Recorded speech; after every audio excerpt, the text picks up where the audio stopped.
আপনি কি জানেন এমন একটি দোয়া আছে যা কোনো বিপদ দেখার পর একবার পড়লে সেই বিপদ আর আপনার সারা জীবন আসবে না?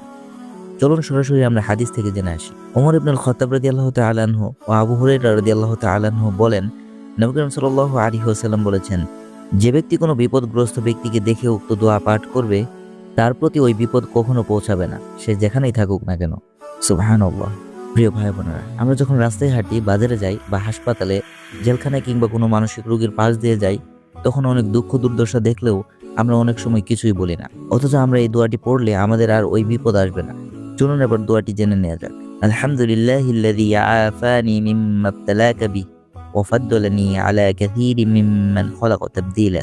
আমি আবারও বলছি, আলহামদুলিল্লাহিল্লাযী আফানি মিম্মা ইবতালাকা বিহি ওয়া ফাদ্দালানি আলা কাসীরিম মিম্মান খালাকা তাবদীলা।